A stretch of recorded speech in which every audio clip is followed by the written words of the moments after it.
All right, Pi Nation.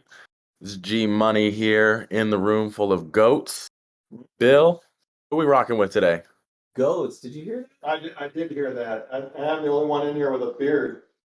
Just wondering what part of the development process you've been sneaking up on that I need to know about as well. Sebastian's starting to grow. Yeah, He could be a it's getting there. Oh, it's getting there. It's getting there. I can't wait till Christmas. He says he's going full white, like snowman suit. Gonna age by then, probably. Yeah, he might. All right, so hello guys, thank you for joining us. Bill here. I've got Eric by our side. Happy Wednesday, Pi Nation. We've got we've got a special guest today. We do. He hasn't been seen in forever. This guy decides to go behind the scenes. AWOL is what I call it. Total silence. Yes, If you look at his Twitter, he hasn't tweeted since like August of last year. I'm sure. All right, you want to say hello, mystery man? What's going on, Pi Nation? How is everyone doing out there? I think I talked to some of the moderators last week. So, yeah, I am here. I'm just. Who is this? Who's this guy? I think they know. First person to comment in the chat who this is, you'll get a special gift. Oh, right there already. Crypto Dolphin already did it. So I will decide what we can what we can give you as a special little gift. But anyways, yeah, this is Devin. Just doing great. A lot of exciting things going on around here. Legacy friends. Why don't you tell just people everything. what you've been up to? Yeah. Like, Yeah. what We'd is like to Devin know. doing right I now? don't know. Today, yesterday, the week before. Right. I've just been sitting on my hands. I mean, my ass got hand imprints, you know. I'm just kidding. But I know a lot of exciting things, a lot of back end stuff, a lot of just gearing up for all these platform things we have going on, and a lot of excitement around Pi, Moon, just everything on the back end side. So, huh? Why are you so raw? Just tell him a I little. heard you had a new nickname. Get Dev the Dev. Dev the Dev. Yeah, tell us about Dev the Dev. DTD. Tell us about DTD, Dev. Yeah, I've been doing a lot of NFT stuff, a lot of coding with things. I'm sure you guys saw. Of course, we had the wild one first and foremost, and then we had our Alpha Mint. So really leading the charge on that with Christine, doing a lot of excitement and getting ready for Genesis. I'm here very, very soon, and then of course, exciting Meditopia. So a lot of exciting things on the back end side. Learning a lot of things with coding, Solidity, smart contracts, how they work. Especially when you get, BEP 20, ERC 721 contracts, ERC 721A, ERC 20 tokens, just a lot of different things, a lot of different language on coding out there. So really soliciting Tommy, our head of development, on a lot of different things in our entire development team, as well as working with, some outside teams we have as well. So I'm just very excited about everything. So I am here. I'm glad you guys are able to hear my voice, and I'll turn it back over to G Money. Well, I know there's a lot of people out there that are very interested in these legacy friends, the Genesis, the tier 1, 2, 3s, and 4s. Ratios of earning has been something that's come up, and Devin, if he decides to jump in publicly into the rooms, maybe you guys could bother him, because he's been doing the formulas for the earning to make sure that ratio in Topia is sustainable and all those fun things. So never know. Yeah. You see Devin hanging around, lurking around in a Discord somewhere. He's your guy when it comes to getting in-depth behind the scene knowledge that hasn't publicly been revealed yet. All I have to say is going to be one hell of an excitement when that thing releases, man. So just very excited, coming here very soon, and we're just very excited. So thank you. Whew. Banger alert. Let's go. All right, so we're going to go ahead and kick it off. We got a lot of questions. As you guys know, in the room, you can go to the hashtag AMA questions. We have our AMA form there for your weekly questions, your bi-weekly questions. So submit them, and this is where we'll be answering. So we've collected all your questions, and that's where we're going to kick off. We're going to start with some Metatopia. Obviously, I know there's been a little bit of chat around the Pi room today about Metatopia after seeing, the Mojang or the Minecraft, not Mojang, but the Minecraft update Microsoft's take on it. Bill, what is your take? This is coming from the community. What is your take on the Minecraft announcement, and how do we plan to move forward? Obviously, this does not affect Legacy Friends NFTs or the blockchain staking game. It more affects the metaverse, but it's not going to put a damper in plans. So No. So, very much understandable. I completely understand where Minecraft is coming from on the issue. It is certainly, various different platforms have different, visions and really goals that they're trying to accomplish. One of those visions in Minecraft is, as much engageable environments as possible, and that really falls in line and is parallel with what they've said all along.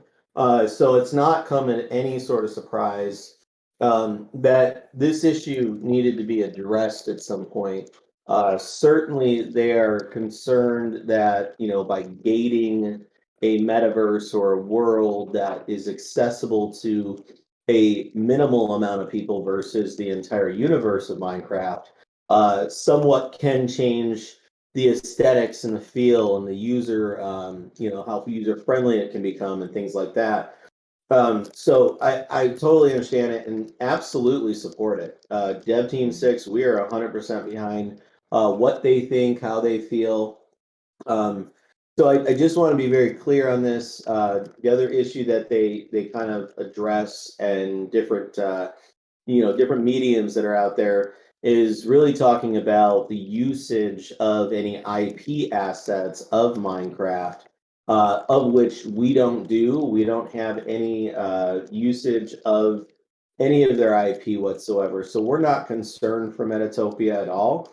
Meditopia, originally we were going to use the member pass or NFT pass that would give you access to Metatopia. Well, with this news, the only thing that changes is y'all going to have a lot of friends running around Metatopia. Now, it's a good thing because in the end, they're going to see the play to earn games. They're going to see the different areas. They're also going to see when land becomes available. They're going to see that it can be purchased, engaging with the community that's in there. It's only going to drive more interest into Metatopia. So it's not a bad thing. The only people that will be able to access the play to earn games and be able to purchase land or buy land within Metatopia and build their own kind of ecoverse in a sense within Metatopia are going to be legacy friend holders and the people that own the NFTs. They will be the only access to be able to participate on the development side of Metatopia. Other than that, people can run around. It's open world. It's available to anybody. It's just they won't be able to earn unless they own, and they won't be able to build unless they own. okay, yeah. So really doesn't change anything. Guys, we are still right on track and moving forward full steam ahead with Legacy Friends, the blockchain staking game, and the metaverse itself. Now, Bill, Metatopia is a multi-platform game. Which platforms will it be available on first? To be like You're talking about hardware? Yeah, we're talking like because we mentioned Xbox, everything.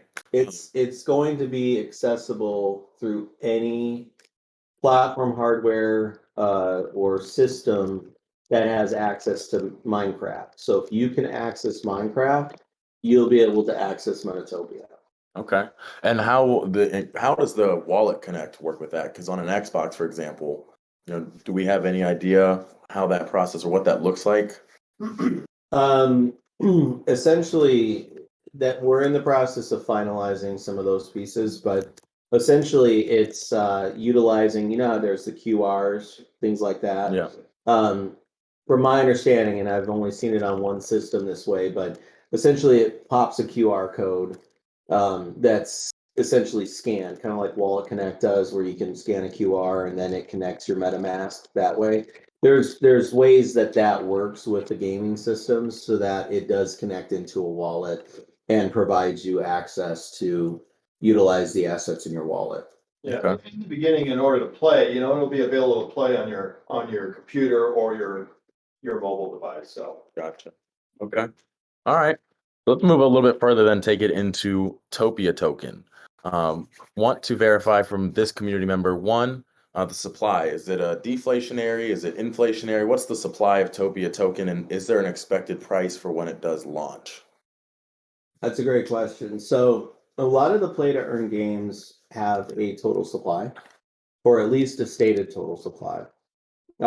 Eric and I, and truth be told, one thing we are finalizing right now is the tokenomics of Topia token, because we're running simulated trading and markets that are going to give us a really good idea of what our best route is going to be, especially from the daily emissions of Topia token within Metatopia.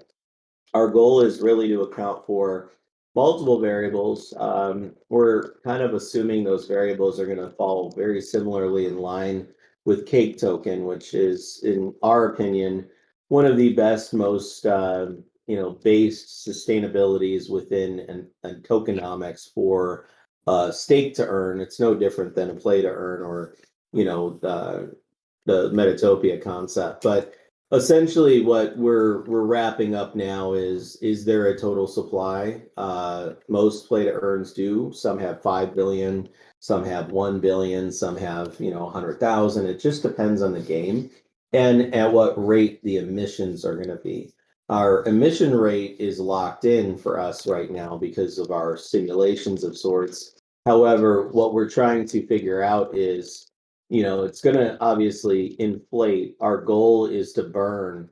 Obviously, every single day we'll be burning. We'll be burning at a fairly decent clip. Our only, real variable that changes some of that is going to be when you say inflationary or deflationary, is really going to be the total volume that takes place on the token itself for the day. If there's a lot of total volume, it's going to start to deflate. If it's got very little total volume, and it's just kind of staying in one place, we're going to see the emissions exceed the burning in that day. So we're wrapping some of that up. Eric and I are really the two that focus a lot of our time on these little issues from a more of a strategic way of making sure that we account for all things considered, but we'll have more information once we're finalized on that. Yeah, and that should be coming out also in the Legacy Friends Metatopia gift book. So look forward to that because we are aiming to get that out fairly quickly this week. Now talking about Topia token and volume, will ETHPi receive any portion of revenue from the ETH blockchain staking game? I know we've kind of touched on this a little bit, but let's just kind of clarify that. I believe it would be from the when you go into ETH swap to go buy your Topia token. Would that be correct? That's where your fees or your revenue would be coming from. Well, of course. I mean, all the volume for Topia token in any case, whether we buy or sell, is going to run through PiSwap ETH. So that is obviously going to consider put a considerable amount into focus for the ETH side. When you bring in our goal, and I think you guys know, I mean, with all the all the different things that we're planning for marketing and driving the mint and driving the aftermarket and the buyer pressure after Legacy Friends mints out, the goal is that Topia token becomes a wild success in terms of volume. So we're really pushing hard on the hype on the NFT community side, because anybody that understands the NFT community side, they're addicted to this stuff. So we certainly could see some really good numbers that come out of that. Okay. So that's another thing as we're talking about earnings and Topia tokens. Does it help to have more than two Genesis? Let's say 100 total. Is there more earning when staking with a higher amount of Genesis? What's the upside to minting maybe 20, 25, 30, even more? Well, there's huge upside. So there's going to be a lot of things, and this is something that we have gone through, but we haven't really revealed. I think Eric and I are being driving innovation and driving vision is something that is very unique. A lot of times, and this is, sometimes it feels like, Eric and I are living in 2, 3 months, 4 months window ahead of time. And so we're always looking at what's next. We're 10 steps ahead.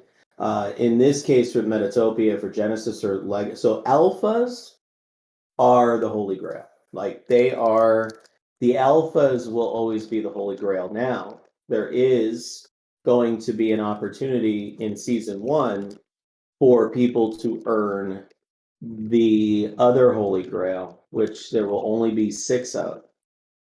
So those 6, they're actually called the City Council.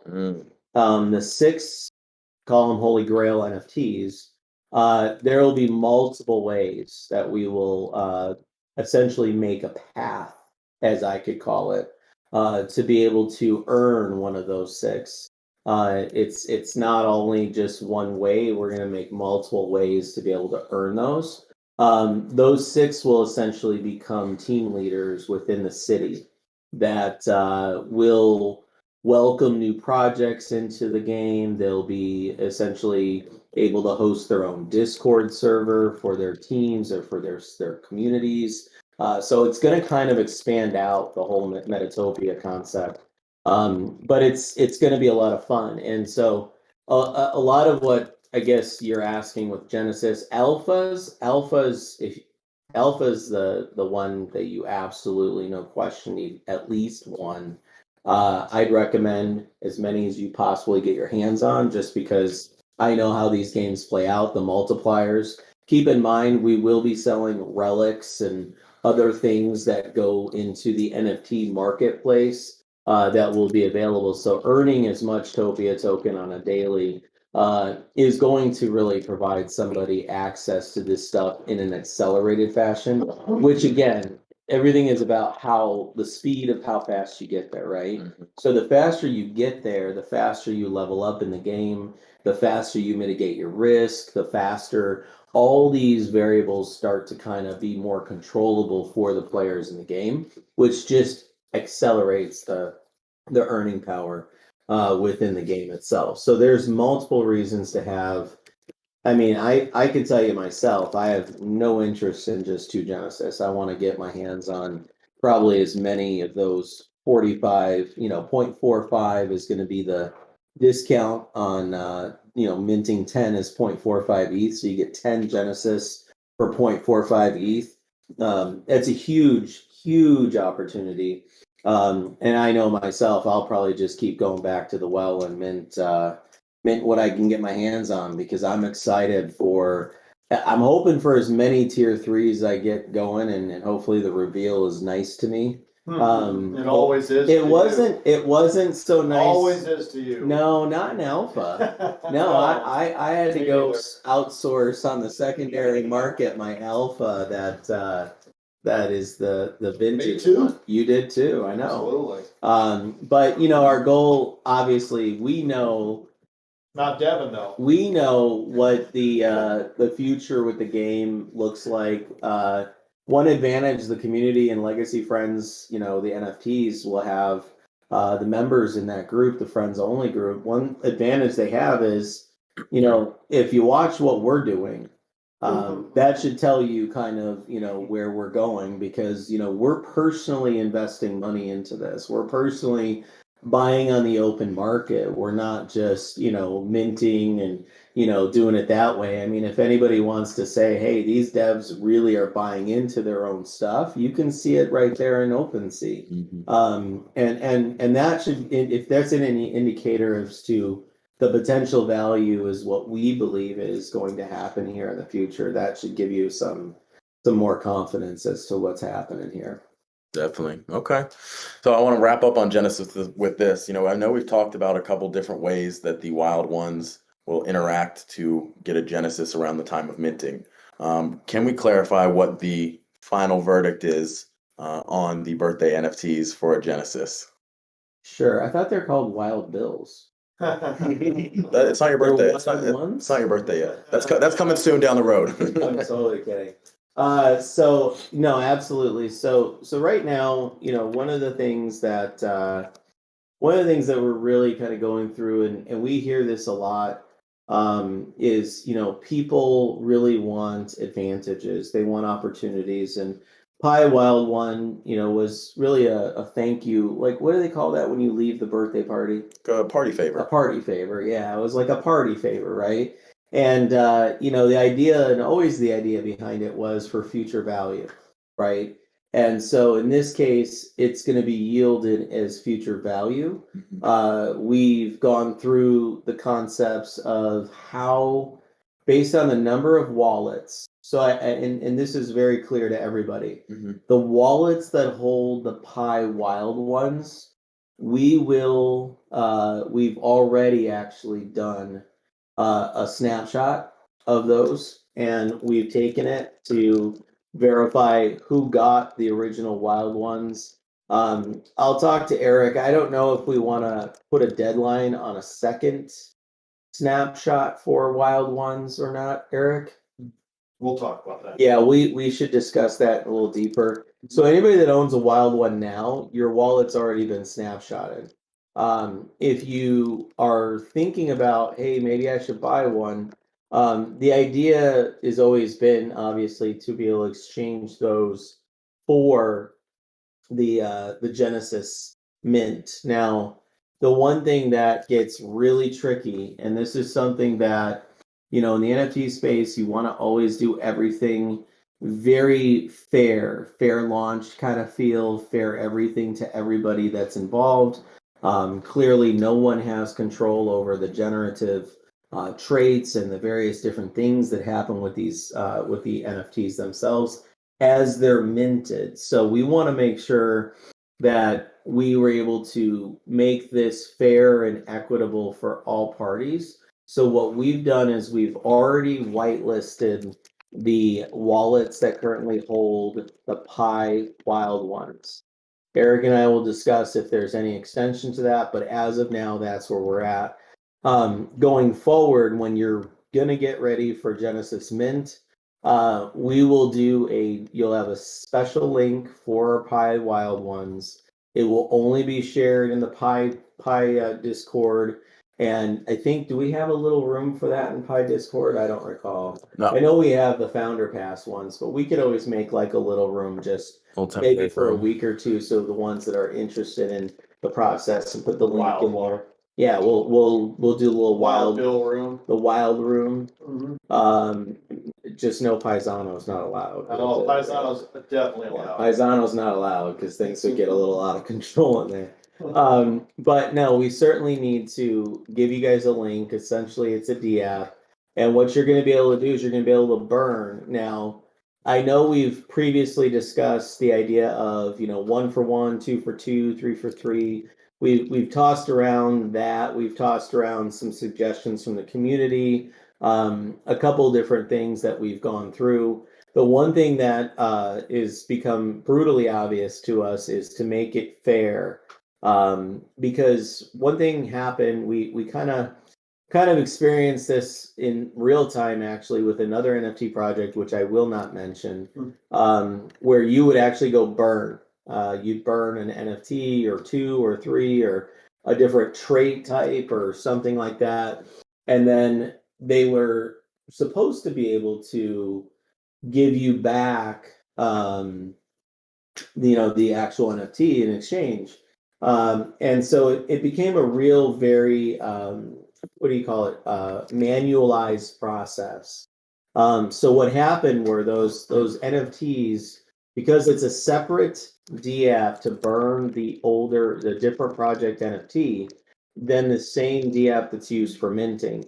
So what's happening there is it's causing the NFTs that are put into the DApp to be pre-minted.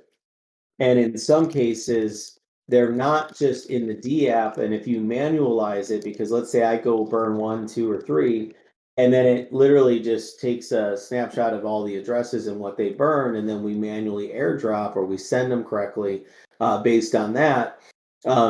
It opens up the trust issue because some people might not believe that did you give me a good one? Did you give me a bad one? Did I get a high rarity rank? Did I get a low rarity rank? It leaves too much for criticism. And look, we want everything clean, concise, and systematic, and we don't want it in our control. We want that liability or not liability, but really responsibility of anybody, looking at what we're doing, thinking, hey, we don't open up the door or elements to any sort of possibilities that somebody could complain or not feel good with the one they got, and things like that. So we've actually lived it in the NFT side. I've lived through receiving some an hour within an hour of burning, and they can be or they can't be, and it breaks up the community a bit. So our thought process on that is it all gets automated. Now, in order to do that, though, you're burning one to get one random. So you burn one, you could get a random. It could be a tier 1, a tier 2, or a tier 3.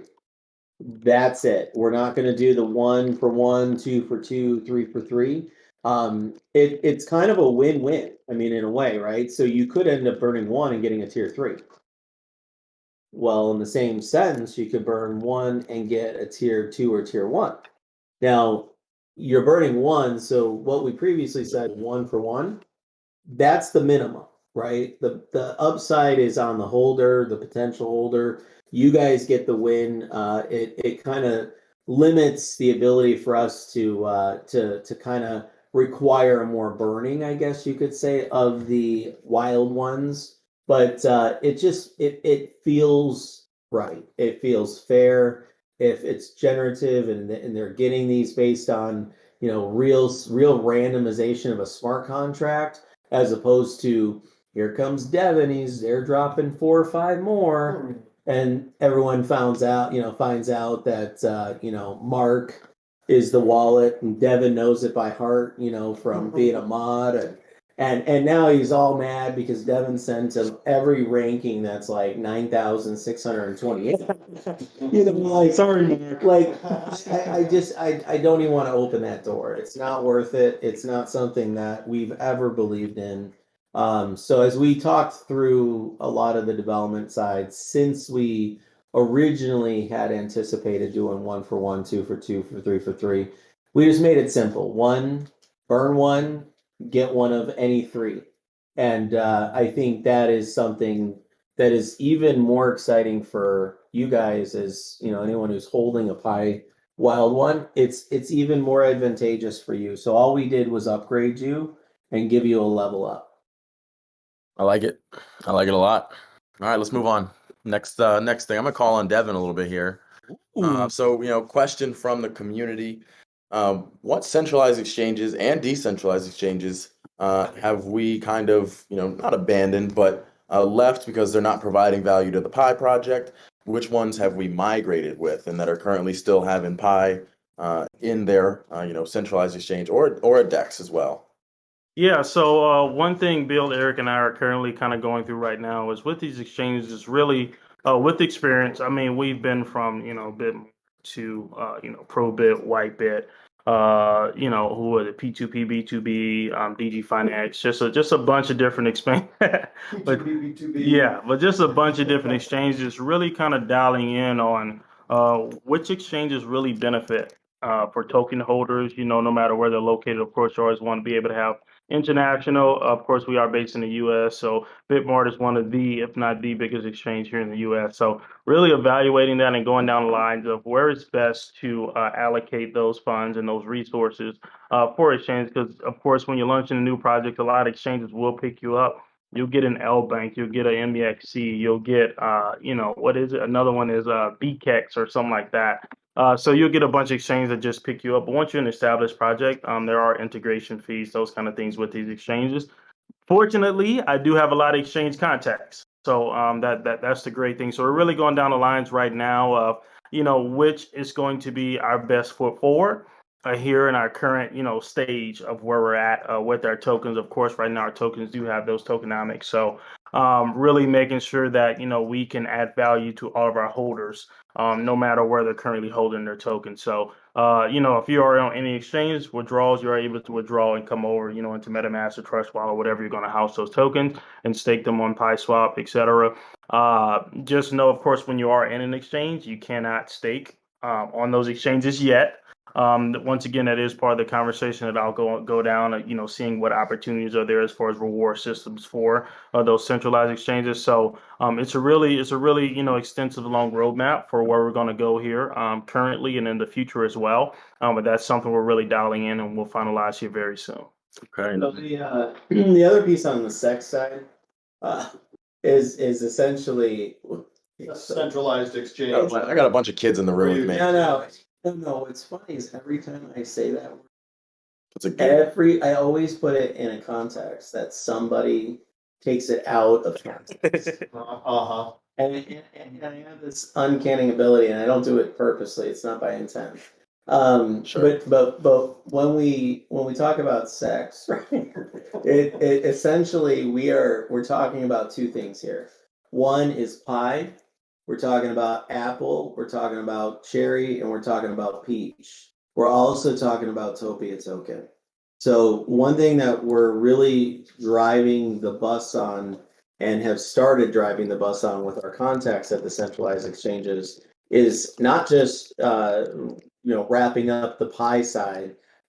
Yeah, we know that there's multiple centralized exchanges that withdrawals and things like that need to happen, and we need to get them on board and get everything done so that everything kind of comes back together, right? But in the same sense, the other piece that we're looking at is a rollout essentially of centralized exchanges that are supporting. Now, one thing we're going to do is try to get at least 3 centralized exchanges built for those tokens this year. Okay. Topia token, Worldwide exchanges. and worldwide exchanges, correct? Not just one that's Specific region. like we're looking at real widespread multi-users diversified across all over the place. So our goal is to really build the market making. It drives volume, it drives eyes. One of the biggest advantages, and this is actually, a lot of people say, hey, we need as many centralized exchanges as we can get. And that's true only if it's done right. And the good news is we've actually, in our time and tenure as a team, we've learned a lot of what was right, what went wrong, what could we have done differently. We've learned a lot along the way on the trick to a centralized exchange, how to utilize them to optimize and drive the project.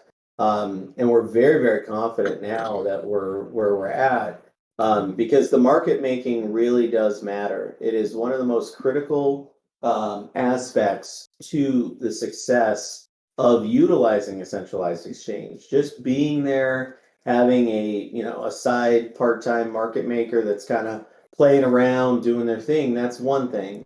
And that's what most projects will do.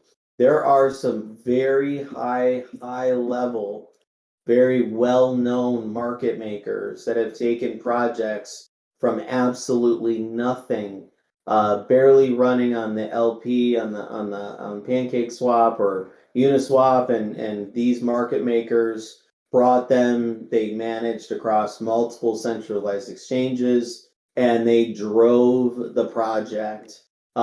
They actually kind of, in my opinion, I know this sounds wild, but they actually kind of become a marketing cost in a way for the project, because what they do is nothing short of magic.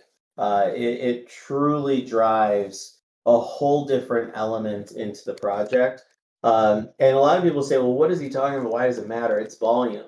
It's driving the volume into the project.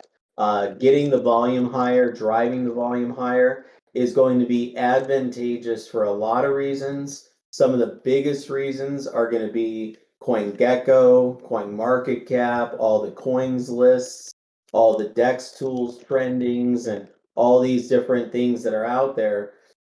These are extremely important metrics that if there isn't a perception or optics, I guess, behind the project, it doesn't attract nearly as much. It's not an impulse buy as much as it is something that you kind of dabble and take a look, and you kind of move on looking for volume. I know a lot of people, one of the biggest things they do on CoinGecko is they look at a project, even if it's top 200-300, if it's only trading $20,000 a day on volume, it's not going to attract a lot of investors. It's probably not going to attract a ton of real big people that can make a big difference on influencing the project. So one of our goals is to we've got some of the best market makers that we've built relationships with over the last month and a half. It is important. I've personally spent time talking to these guys. I feel extremely confident that this element will have a lasting impact on not only the project. I know we're talking centralized exchange when it comes to volume, but to understand the kind of the hierarchy, or I guess you could say the flow through of how people invest through different channels, so that the centralized exchanges will drive it. And then ultimately they got to go to a DEX, because a lot of them are not a member of those centralized exchanges, or they're not, able to access it on the centralized exchange. So they go to the DEX, which drives them right into PiSwap, and it allows us to drive volume that way. So there's going to be a lot of really neat things coming. And this year we are committed to utilizing multiple catalysts when it comes to the Pi project and all the supporting tokens. Amen. And look, let's talk a little bit about, Pi, Apple, Peach. The goal is having these launch on 10 plus different chains. What does that look like in the grand scheme of things when it comes to these centralized exchanges adopting us, especially considering down the road we might be consolidating all of these tokens just to the Pi chain? Right. So, Eric and I, we haven't really, we've heard the feedback. We've been given it multiple times over the last month and a half, 2 months, whatever. And I can't give a definitive answer on exactly what the final outcome is. I can tell you myself, I would lean more towards bridging to the chains that are out there, versus going the initial route that we did, like, launching ETH on ETH and going through all the chains. It's a far easier way for us to be able to utilize the different networks or blockchains, I guess you could say, within the platforms that we have, and it really doesn't multiply the project to a degree like we were at before, where there's so many different tokens and so many different pieces of it out there. And so, Eric, do you have any feedback on that? No, not yet. I mean, we're talking about different ways of doing things, and we haven't solidified an answer to that one yet. Okay. No worries there. We'll follow back up on that one, but let's move a little bit towards PiSwap. Obviously the homepage dropped yesterday. It's looking sleek, it's looking clean, looking professional, looking like it's going to be adopted across the world like we know it will be. But as we work on those interior pages this week and push those out as quickly as possible, once PiSwap redesign is there, what is the roadmap for bringing volume onto PiSwap? I know we've talked B2B strategy, but over the next 2 months, what does that process look like as we start to bring volume to PiSwap, to the new PiSwap? Well, it's a combination of multiple things. One of the biggest things is organic and really boots on the ground, which I call boots on the ground. I don't have a better way of saying it, but essentially what that is us infiltrating multiple alpha groups, multiple investor groups, multiple developer groups, getting involved. We've got all of them lined up. We've got a list of all of them. We've made contact with some of them already to pre-schedule some stuff.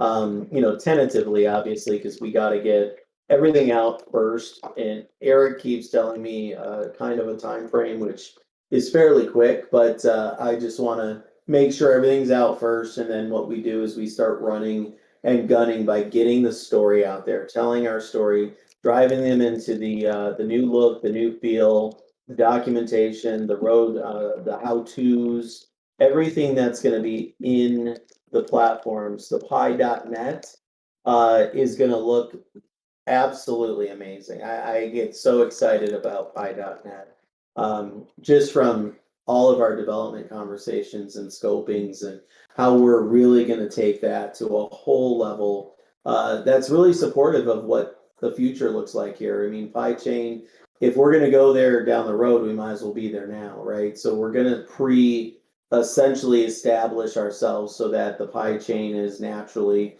our next elevation. But all platforms are being built for standard. They're being built for people to really look at, respect, build credibility with. feel comfortable engaging with, because what we've built is very much the standard, or one of the leaders in the space when it comes to making sure we've got the user friendly type platforms that people are looking for. Outside of that, the other piece of it is really marketing into various different digital channels. I mean, digital channels are important.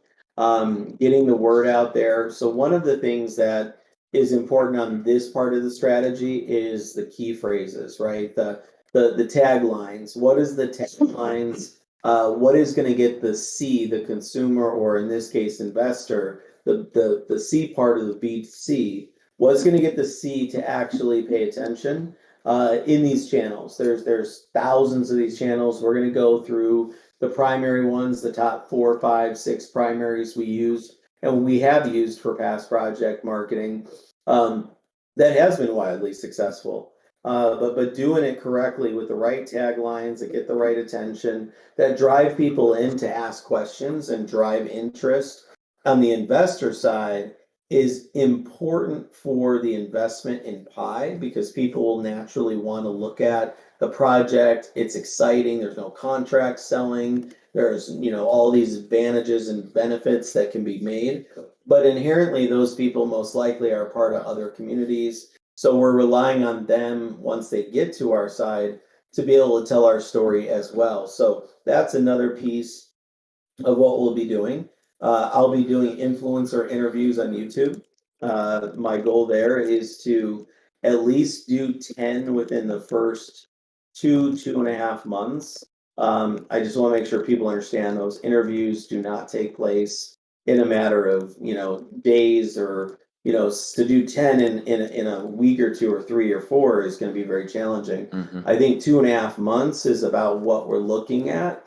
But keep in mind, a lot of those are pre-recorded, edited by their teams, and then, pushed to YouTube. But to drive content on YouTube to their, obviously their communities and their followers, but to give us content within the project, within the community, to actually utilize and leverage to be able to push out there to new people, new investors, and new possibilities. That's another big piece as well. So we are going to focus on the influencer side, the digital side, which is mass, wide, far, quick. And then obviously the boots on the ground side is very much where Sebastian, myself, Devin, as well as, you too, G, we'll be executing that initiative and bringing as many daily updates. I can't wait to be able to give updates to the crowd and let them know conversations we've had. I mean, a lot of times people don't want to talk about it unless something comes of it. I have seen no reason not to talk about it, because when you talk about it, sometimes you manifest it into existence, right? You can have a conversation with a project and they're excited. There's no harm or no foul in telling our community, hey, we talked to these guys today, they seem interested, but we have a follow-up next Friday. I think those are really important types of transparencies that we want to be able to give you guys. I do believe, though, and G, I think you and I talked about this last night before we walked out the door. You remember now. I do remember now, yeah. I think one of the biggest things that this is, I think it's a 2-month to 3-month window. I really do. I think it's full locked in laser running down the street, running hard for 2 to 3 months. Fruit of the labor will come in, small in the first week or two. And then when we get into weeks 3, 4, 5, I think that's when we're going to start seeing major, more influx that comes in. And then it starts to snowball. I think our snowball effect will happen a lot quicker than people think. I agree. So let's also talk the possibility of seeing in the next couple of weeks on that 2-3 month timeline, and that really also starts kicking off in August. The time frames that the team's working on right now. Oh, I think we're talking, pushing very aggressively to make sure that all these platforms come out as quickly as possible. Yeah. Making sure that they're tested and coming out correctly. That way we can kind of just hit the ground running. So that really starts, first week of August is when that starts picking up. But over that 2-3 month plan that you just discussed, when could we possibly see other altcoin pairs, also respective to farms, as it was previous to the exploit. Say that one more time. So when could we see in that time frame, some new altcoin trading pairs, some new farms with separate tokens, just as it were, before the exploit. So before They're that, talking about we had Hero, we had like All the other, I think there was, I can't remember the one. Oh, was it Fist token or? Fist, Hero. Fist and some of them. we had a couple of those. Yeah, so I think what ultimately we're looking at is building it out and having those other options like a DEX would have is what I think we're talking about. Yes. Optimization of the DEX happens as soon as we finalized the routing system, everything's good. We do feel, Eric, are we about 99.9% there? We're about 98% there. We do have, we are working on one last thing on the swap itself, so. Yeah, and I only want to point out, if you go back in the past, anybody that's been with us from the day one we launched PieSwap, as you'll recall, we launched it with certain pairs. It's weeks, it could have been maybe a month and a half in, is when we started to add in the diversification of these different pairs. So that's coming. We're not following any different path. That's not going to be on the back burner type thing. We just naturally follow it in sequence, essentially, of the order that we have to follow. And I know he says it's 98% ready. I think it's just a matter of us really sitting down and making sure that we've finalized a couple last questions we have on our team, in-house team, to make sure that we don't feel that there's any risk that we're going to have to move the routing system anytime or do anything different. And we don't feel there's a risk now. We don't know of anything. We have all unknown reason to actually make any adjustments at this time. But we're going to confirm it, lock it in, and then once we do, that's when you'll start seeing those pairs pop up. Okay. Let's talk. And I know we don't like to speculate a little bit, but I also like to make sure that we get to all of our, submitted questions. So this one here, a little specific. You ready?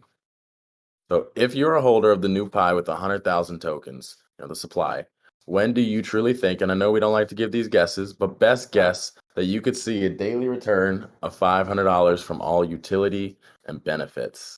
As that's what this user kind of submitted as, that's when the public eyes will really start picking up on PieSwap, when they're seeing that daily return of, that threshold of 500. Where do you see that coming into play, if you would share that? Well, seeming as though from a formulated question, I guess you could say, there's one big variable we're missing, and that is how much do you hold? If you hold, $100 worth of Pi, how soon is it going to be that you're going to earn $500 a day? I mean, we're talking completely different aspects, right? So if you hold $10,000 worth of Pi or $20,000 worth of Pi, how soon could that be?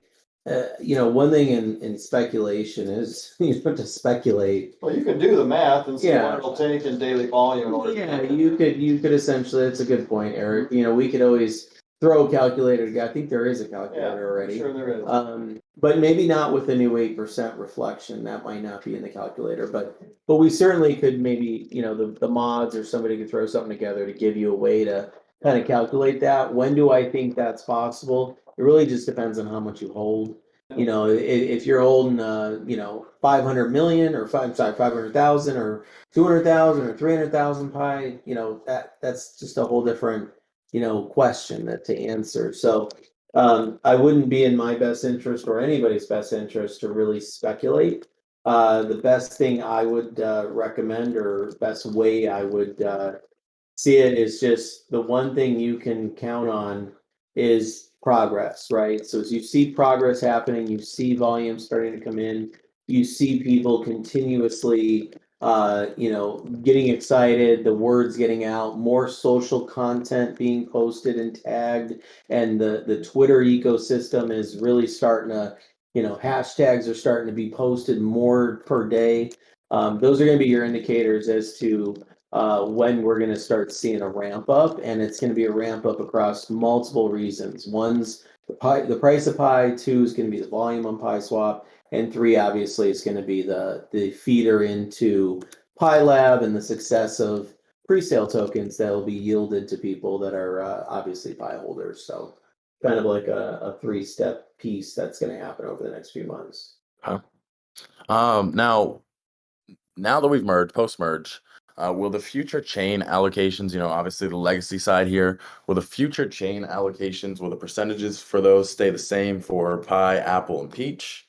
As we kind of, when we get to ADA or when we get to Solana, will those change? I know we have 20% allocated to Pi previously and then 5% for those reward tokens. Will that stay the same? Will there be a decrease, an increase? What does that look like?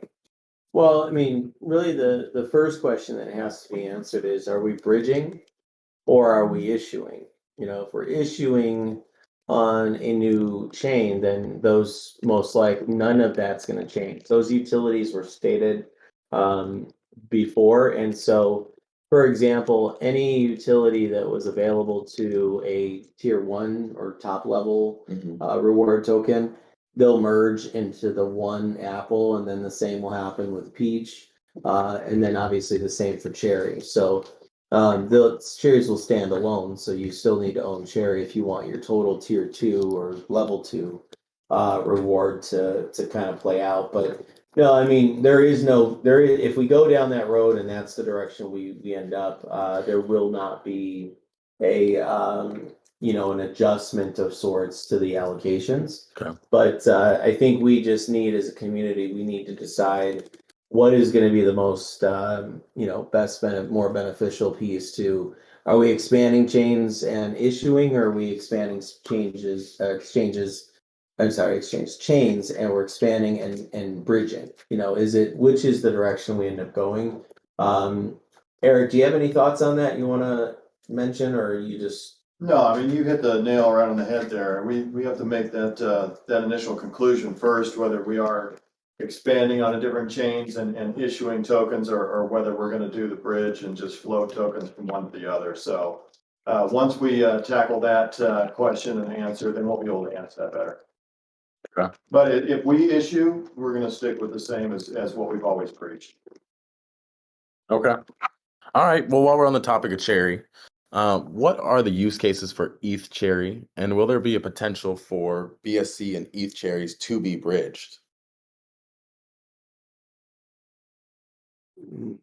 No on the bridge. No on the bridge, and would that Yeah, be? Would in that order be to do the because- bridge, we have to redo both tokens so that you mint on one and burn on the other. We're not in a position to do that at this point with the tokens the way that they sit.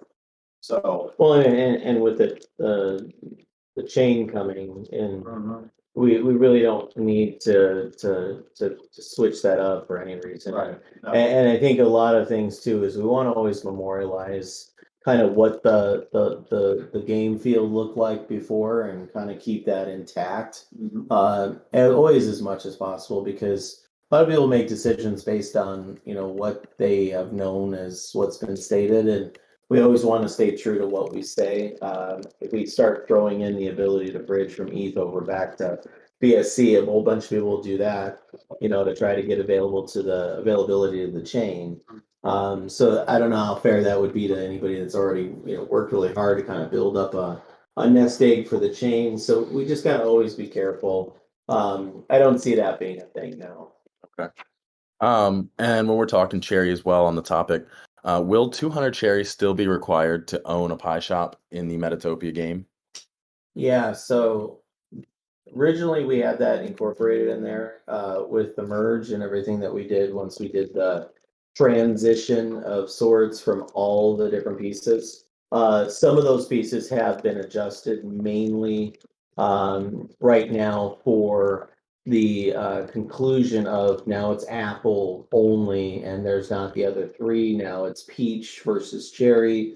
So that threw a little bit of that off, but we have adjusted. We've made these adjustments. Cherry can be used in terms of as we go down the road. Season 2 is when we most likely will introduce the pie shops. It may actually be they might be released to purchase within season 1, still going is kind of where we're at right now on that issue. But you will essentially be able to use Cherry. 200 Cherry, it was originally the value. Now keep in mind that was 200 Cherry where we were at the time. In terms of value, kind of looking at the dollar value of what that was. Obviously, Cherry's dollar value fluctuates. So will it end up being 200 Cherry? That's subject to really us just balancing the dollars, because keep in mind we're burning that Cherry, right? We're not none of those funds go to the team. Nobody gets to keep them.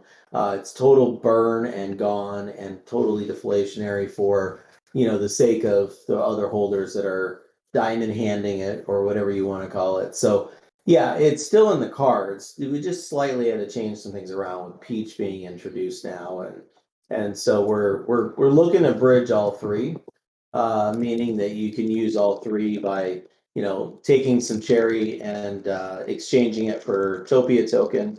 So a lot of people are asking, how is it going to work with Topia or Meditopia?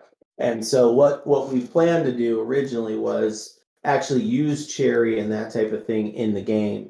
But it's become a whole lot easier in terms of commonality and understanding for people that may not know anything about the Pi project, but they're playing Metatopia, right? Because you're going to get other NFT projects in season 2 that have nothing to do with Pi or Legacy Friends or any of that stuff. That's just going to drive more volume into building the baseline behind Topia token. But keep in mind, you have Cherry in your wallet, you might have Peach, you might have Apple. So just imagine going to a DApp on Meditopia that will call, let's say, for lack of a better word, migrate.metatopia.net. It is metatopia.net, by the way. And so they may go to migrate.metatopia.net. That's where they'll be able to migrate whatever the number of Cherry. They'll select it, just like you're kind of staking. You select how many tokens you want to stake. So you'll select how many Cherry or how many Apple or how many Peach, depending on what you've got in your wallet. And then what you're going to do is you're going to confirm the transaction. What then it's going to do is it's going to go burn those tokens. And on the ETH side, it's going to send you the Topia token as a replacement, but it'll be dollar for dollar value.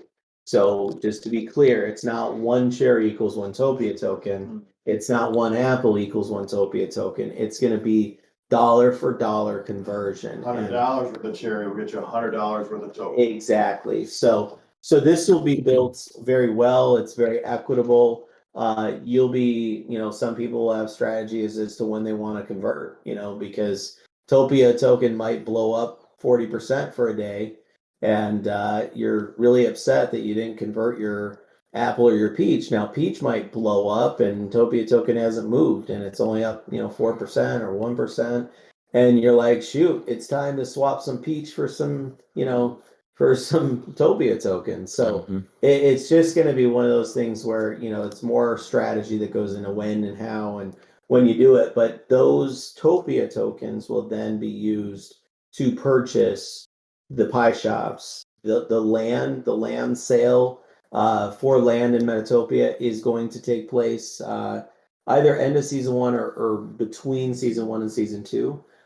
So that's coming up soon, and that will be a part of that as well.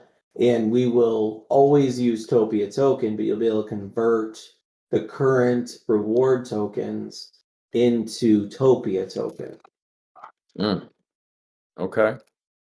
And then just to be sure as well, will the ETH reward tokens be utilized inside the game kind of the same way the BSC ones are? Again, they'll be converted. So ETH will do the same thing.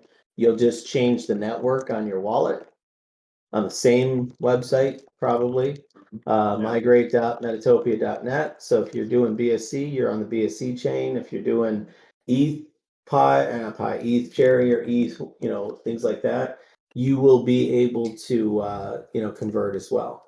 Okay. And we haven't finalized if we're going to allow them to burn some Pi to exchange for Topia token, have we? We haven't. No. Yeah, we talked about that as well. Okay, so it's on the table, but let's talk a little bit, move back towards the BSC side of things. With Apple being an inflationary token over the next, month and a half, 2 months, what do we have in place really to help burn and keep that, unlimited supply down? I know we have coin flip, prediction, and lottery that the dev teams have come, coin flip being one of the first of its kind, where you can bet that Apple on a 50-50 flip, and then the losers, their tokens will be burned. And then the rest would be split in the winning pot there. But what else could kind of be coming down the pipeline for the Apple token? I mean, ultimately, Metatopia has a huge, huge impact on what you're talking about or what you're talking to. So Apple or Peach, all of them. I know Peach is certainly a lesser supply, so not a lot of people are as worried about that. But one thing with Apple is it's not just Metatopia. It's not just these easy, let's go in there, let's buy a pie shop, and that's it. And it's very minimal. One of our biggest goals is to figure out a burn mechanism that allows us to burn it at a higher rate and not have any impact on the LP itself. So its sustainability over time is going to help us continue to grow.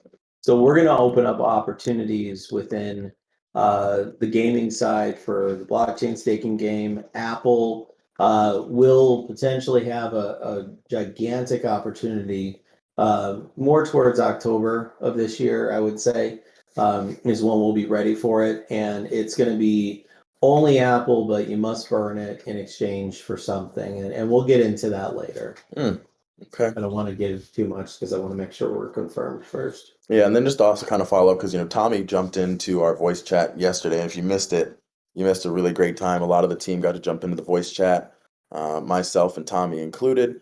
And he kind of also touched on the fact that while we work on these interior pages for PieSwap this week, coin flip, prediction, and lottery will not be coming with those interior pages, but they'll be following about just a week or so after. So that's also right there coming up around the corner as well for your Apple and those reward tokens, which is super exciting. I like to gamble a little bit, so I'm ready to get on some coin flips. But You are my friend, a gambler. we just like a little bit of risk.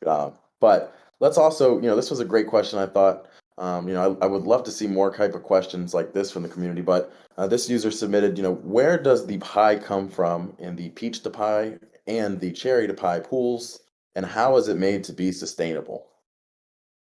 So as you kind of put in your peach or your cherry and you start earning that pie, where does that pie that you're earning come from? It's a reserve. It's a rewards reserve. I mean, from day one on cream pie, I don't know too many people that go back to the original days, but Where's Paisano? oh, good old Paisano. He's probably wearing his Pie Day Friday shirt on a Wednesday. No, so if you go back to those days, one of the first things we originally talked about was we had set aside about 10% of the total tokens that were going to be used for reward purposes through the platform simply for staking. And so we've kind of, to build that whole circle of pie, we're utilizing those pieces of it for now. The long-term longevity of it is not of concern at this point. We're pretty well off for an initial another 6 months, and then after 6 months, we've got another tranche of tokens that we're going to be able to completely contribute to that. The idea usually around the whole earn more pie is really rewarding the early founders, the early people, the early adopters, the people that are engaged right now. We get out there and we're start getting to some massive numbers, great volume, things like that, and it's simply going to become lesser of a necessity to make it a reward to earn pie.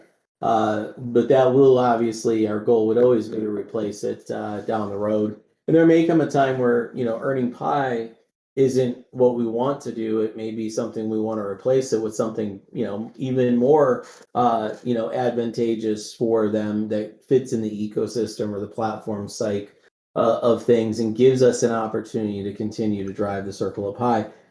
But for now, it's pie, and it will stay pie, until we get closer to the chain time. Once we get to the chain time, earning pie might not be the right thing. It might be, maybe another way to kind of, a door that opens, for access into the chain side as well. Like there's going to be evolutions of that side of it, but that layer 2 or layer 3, depending on where you're staking to earn by, it's good for now, and it'll be there for a while. Okay. All right. I got a couple more here, and this one's something I know you're eager to talk about always. When in the roadmap, or when are we road mapping imaginable into everything?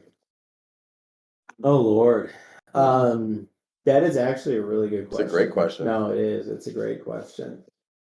So, at this time, the platform was built. It was completed in its original scope, original innovative scope that we had come up with. There are some things that we want to adjust. We want to add to it. Mainly, it's the user identity piece of it. Not to centralize it or anything. To stay fully decentralized, but to offer people the opportunity to pretty much own their engagement on all platforms, whether they're in PySwap or PyLab, or there's a social platform that is attached to Imaginable that allows them to utilize those personas that are built. But a lot of it's really around monetizing your own content and monetizing your ability through NFTs, essentially. So, but it allows you to customize that profile. It allows you to customize, your identity, essentially, the way that you want. You could be an avatar, you could be a square box, you could be whatever you want on Imaginable, and it's not only limited by your imagination, essentially, right? So it's when are we going to introduce it, or when are we going to implement it? Was that the question? Yeah. Eric, I always was going off of, original thought conversations in the last 2 months was we'd be looking at, sometime into this year, we would be bringing that to the forefront.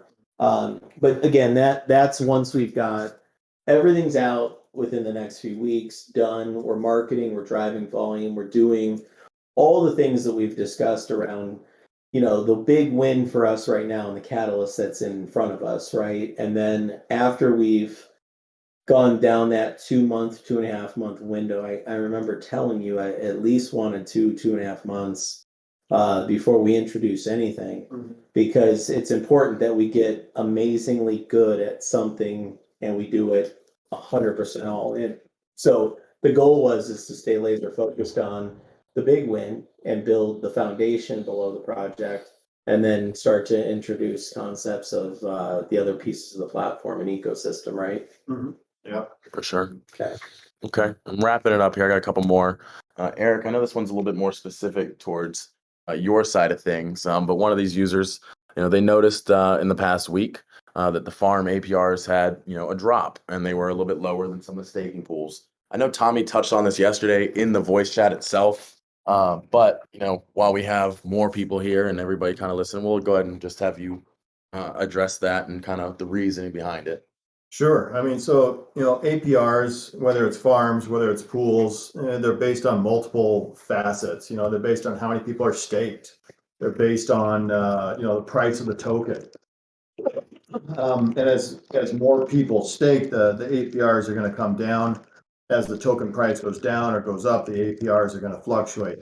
So one of the things that we're doing with Apple is we are creating its own little ecosystem to keep it balanced and not heavily weighted on people earning way too much and selling and dropping the APRs because the price drops. We are interested in keeping the price of Apple nice and as steady as we possibly can. So we wanted a nice balance between the two, between farms, between pools. I do believe farms are still much higher than pools. Obviously, there's a couple pools, Peach, I think, and Cherry, but that may be earning over 100%. I can't remember. I didn't look today, but farms on the most part are still earning more as they are a more risk oriented kind of staking platform. But having farms at 1,000% and having pools at 100% isn't quite the right ratio.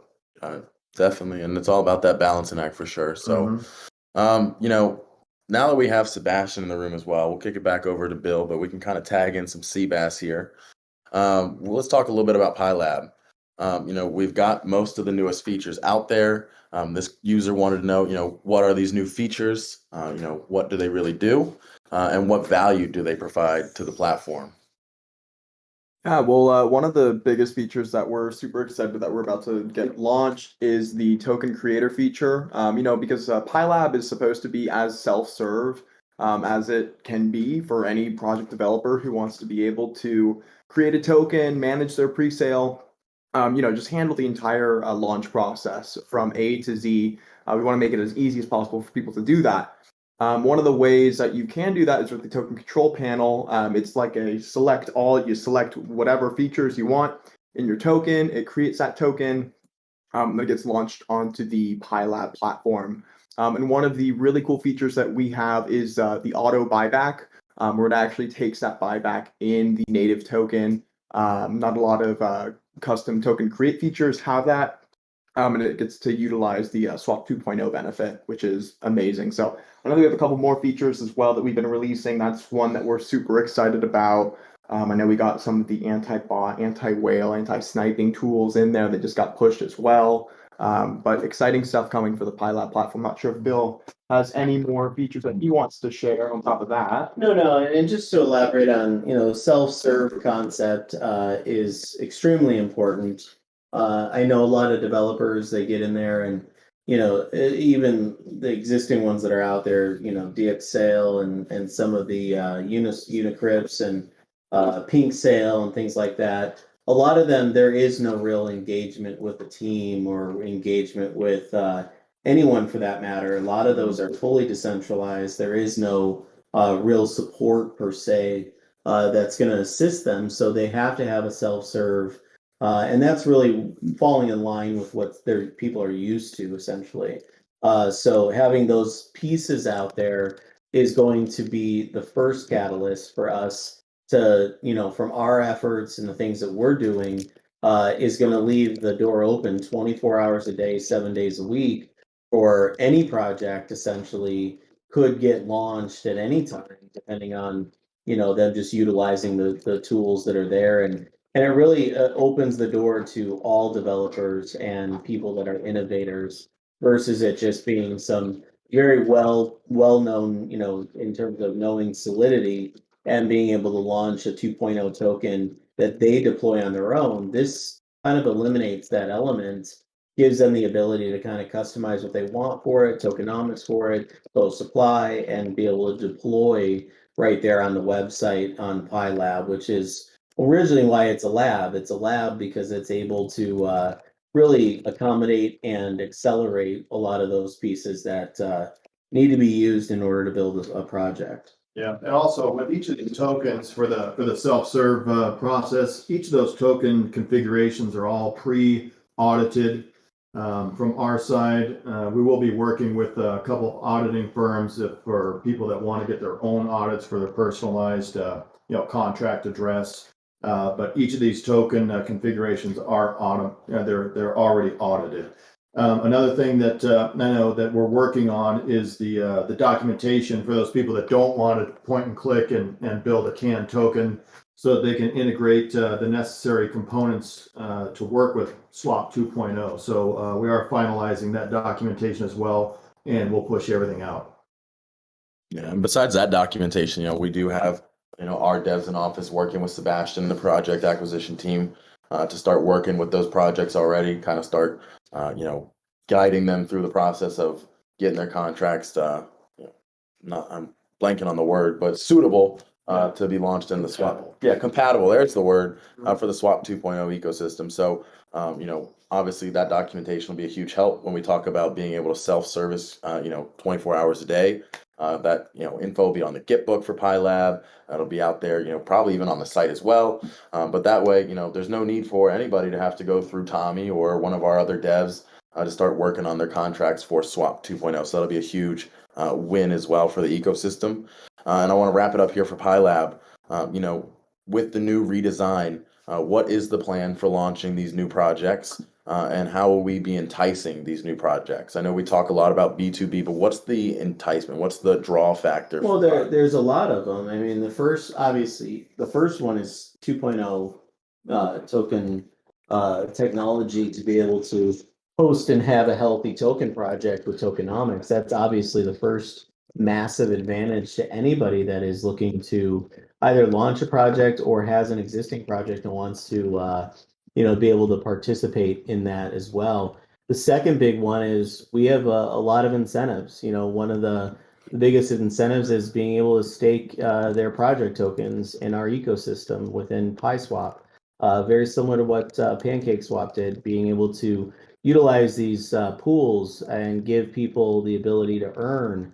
Because a lot of token projects, they're not ready from day one to have a staking mechanism to be able to entice people and get people excited about their project, because sometimes they're waiting on the tech or they're waiting on a roadmap item that is really a massive catalyst. So that's a big one, to be able to utilize and provide LP for farms, and put a farm out there for them to build their LP within their project, and kind of really give more sustainability within the project itself is going to be another massive advantage. And we're also looking at other creative ways around administrative fees and things like that as well. So the good news is we're probably going to be the most full service of any swap slash launchpad in all the token space. We're going to be the most advantageous from a support standpoint, because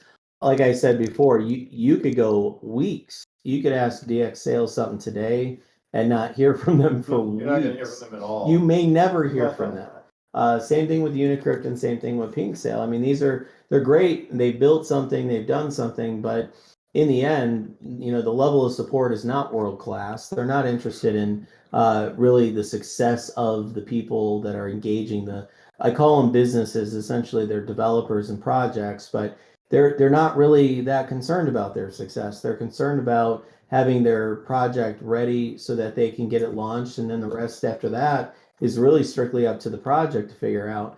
We're building this ecosystem where all these dots are connecting, right? So you've got the launch pad, you've got the creation of the token, the project, then goes in the launch pad, then the launch pad goes to PiSwap, then you start adding all the other elements to it, right? So you got the NFT side. So could we provide an opportunity for them to mint their NFTs, and now they can put their game or be a part of the Metatopia game as another segmented piece that goes into season 2 or season 3 or season 4. We will work and we will utilize the leverage we have within the platform ecosystem that we have within the Pi token project, as well as how we utilize those to drive people and developers, not only because of the product, the software, the tech or the support, but mostly because there's always another leg up, there's always another level up, there's always another opportunity,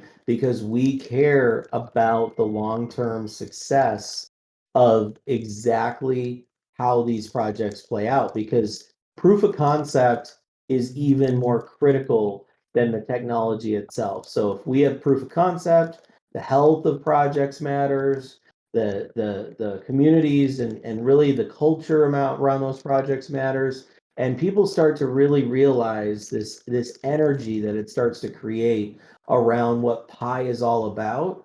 The rest is history. Amen. All right, last question here, guys.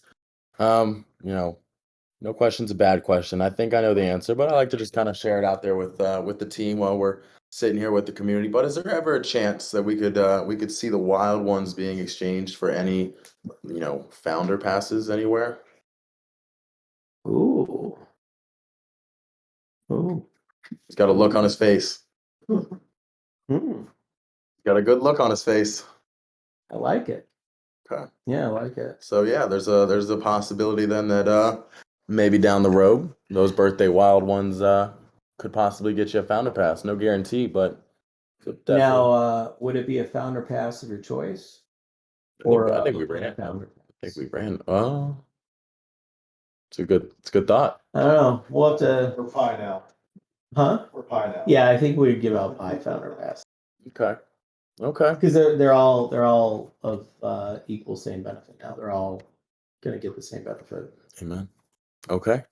Well, is there anything else that you guys would like to sign off on? Let the community know, give them a good joke or any feedback, what's going on in, for your Wednesday? No, I think for me, Eric, do you have anything? No, not really. No. For me, I think it's just seeing us where we're at today, knowing what we've got going on, working in silence behind the scenes. It's exciting for me every day to see the progress. I think the progress, people are very much driven by what they see, and we're very much aware of that. We're very much aware that unless you see it, we can talk about it all we want, but until you see it, it's not in your actual reality or in your optics of sorts. So what we will be doing over the next 2 to 3 weeks, I would say, is going to be where we turn the corner entirely in terms of platforms, the amount of the standard that is built around the platforms, and being able to really drive the bus now, being able to leave the station. One thing you'll see is I'll be focusing a lot once we get all the rest of the Git books, GitHub stuff, all the white papers, everything's updated on the sites, documentation's clean, everything is looking of the standard that we want it to look like. Once all that's done, we're gonna, I'm going down that road, and then that's where we're gonna go all in on driving the living daylights out of pushing projects in, driving new things, and really just going out there and getting as many people acquired in terms of projects as possible. Legacy Friends is going to be another catalyst that people don't see coming. It's kind of like a silent catalyst in a way, because it's going to bring in a lot of new faces that are coming from the other side. And I think that's where, these conversations are going to be had, and we're going to be gaining attention to Pi simply because it is, the OG project that's behind Legacy Friends and Metatopia, and it's kind of like the feeder into expansion of all those things as well. So it's where we're at now is just awesome. I'm excited. Our team is continuously every single day, doing far and far more than we could have ever expected of them. We've got some really good things happening. That whole sequence project, following in sequence, prioritizing. We talked about that a lot when we were talking about the transition. Priority sequence has become a very, very advantageous thing for us. I hope a lot of you guys are seeing, you're seeing the new faces of some of the platforms. You're going to see the new Pi site here shortly. You're seeing the complete retrofit of the branding that's now going to be really on a whole nother level, for what we're planning to do with the chain in the future. So we're taking all the right steps, we're making all the right moves, and we are very committed to driving, everything the direction that we need to drive it. So I'm excited. Good. No, I know the energy in office. I think Sebastian can agree with me as well. The energy is unmatched. Everybody's just super excited to be around in this corner, getting everything in line, because we know it's gonna pair up so well.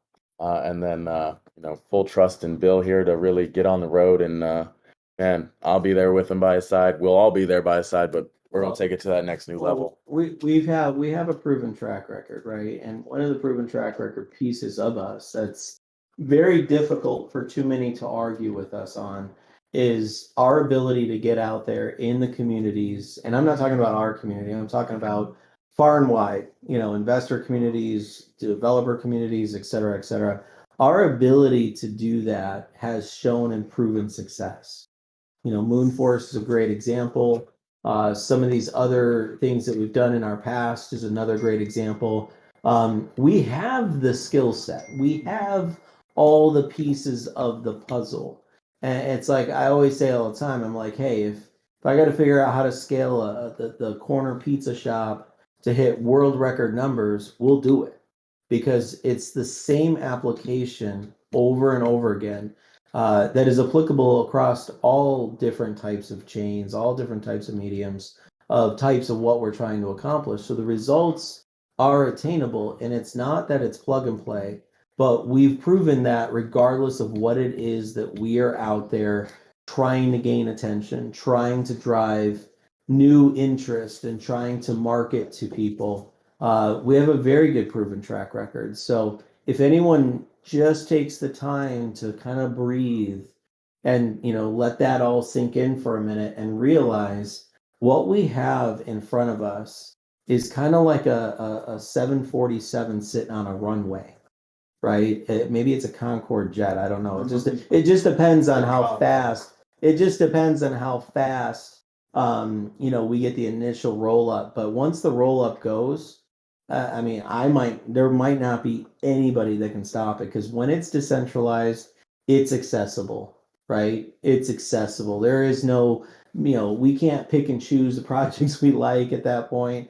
We can certify projects 100%. We want to put certifications and give people full confidence and things like that. But anybody's going to be able to touch and play and be a part. They could jump on the field at any time, and we won't be able to stop them. All we will be able to do is make sure that we're constantly monitoring, maintaining, and managing the flow that goes through our ecosystem. We will always make sure that we're highly, highly secure, safe, and we're always protective of our people. Okay. I don't disagree, and I can definitely speak for the community here. You guys can always see and keep up now with the team's progress. We've been putting out these daily recaps, from our amazing content writer Tyler there. That gives you a full breakdown of what the development team's working on, what our videographer, and the social media teams, our marketing efforts, the NFT side of our project.